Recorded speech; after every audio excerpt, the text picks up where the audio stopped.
Alright guys, this is video number 6. I think it's video number 6 of Project 365.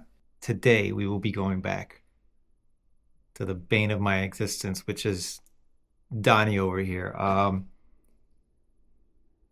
don't like painting on big canvases. It's probably because I fear it. I'm not accustomed to it. I've been painting small canvases, and I also am not a fan of these small ones, to be honest. I mean, I like them. I like the way they come out, but they're quite difficult to paint because you don't have much control. So I've kind of found my sweet spot in about this size, which is like, I don't know. I think these are 7 by something. I forget. Anyways, the big one. I've been struggling with it, and I feel like today is going to be the day. So let's work on that. So I will take you guys on a typical kind of prep. So usually I will I'll clean my solvent, my Gamsol. I'm not going to clean it today. You can see it's still a little bit murky from yesterday. I was working on this piece, and I'm not going to clean it because I'm not going to get far today, or at least far enough. It's not going to be like alla prima where I'm knock it out in one sitting. It's going to take a little bit longer than one sitting. So I'm still going to consider it like being an underpainting. So I'm not too worried about keeping the colors like super pure, because I'm not doing this for a commission. This is purely for me. This is actually based on this Donnie that I did in the sketchbook. So this one, I like this one so much that I wanted to recapture it. I wanted to do a bigger, nicer piece rather than this quick sketchbook concept. So that's what I'm recreating up there, and that's why I'm not too worried. I might do a little bit different shade of green. It might be darker, it might be brighter. I'm not sure, but today we shall continue. So what do? Usually I will deal with my solvents, and then I'll prepare some colors. In this case, we will be using most likely a little bit of this. And this, I haven't been using a lot of these student grade paints, but I do like this specific cadmium yellow hue. I do like it. I like it better than like these type of cadmiums, or cadmium yellow light and cadmium lemon. I've been using a lot of cadmium yellow light. I think it falls a little bit more on the greener side when mixing with red, like to get an orange. So this is a little bit on, like, I don't know. This is almost like, I don't know, it's just something, I don't know how I would describe this yellow slash, it's not orangey, it's not really yellow, but it's really cool. It's really cool. And I just like it. So I'm gonna be using that. We'll be using some sap green, and I'm not sure what I'll mix this with to offset the grain. Likely what do I call it? A little bit of ultramarine blue, and then maybe some yellow ochre. And I think that's primarily what we'll be working with today. So I'm gonna put the camera down. Oh, and white, of course, white and probably black, just for kind of tinting purposes. But I think those would be it. Maybe some browns, like burnt umber. I'll see, and you guys will see as I paint. But I'm gonna put the camera down for now, and I'll get to prep. And the reason for that is because I do put gloves on, or at least one glove on. Typically, I have one glove when I'm painting, but I will put on 2 gloves when I'm prepping, because a lot of these paints have. Oh, we might use this one as well, the ultramarine violet, just in case we work on his bandana. I do like the violet from Winsor and Newton. But yeah, typically, because these paints have so much paint residue, my hands get stained a lot. I mean, I wash them off right away with dish soap and warm water.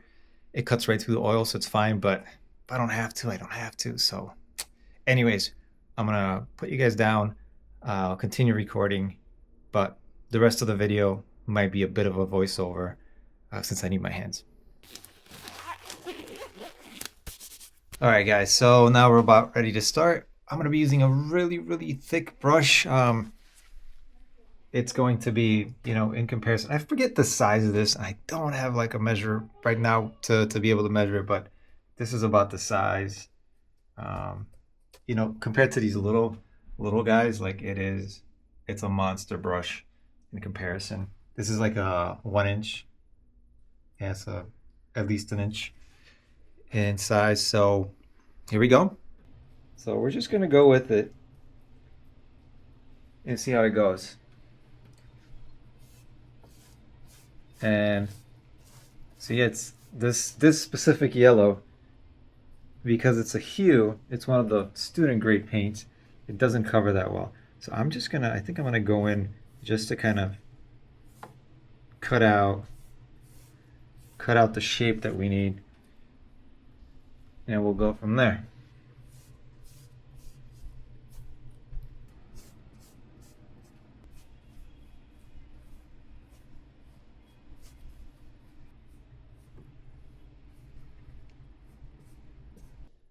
All right, guys, a bit of an update. I switched down into a smaller brush, not that much smaller. It's a little bit over a 1/2 inch, number 14, whatever that means. But I'm getting a little bit more control with that. And I can see that the image is somewhat there now. We're sort of close, but it's still far from what it needs to be. I kind of wish I moved him over, but I guess it can have some background. It's fine because he's not centered. But I feel like it's too late for that. I don't want to shift him all the way over. It is true to this sketch or concept. It's just that the pages are thinner rather than this.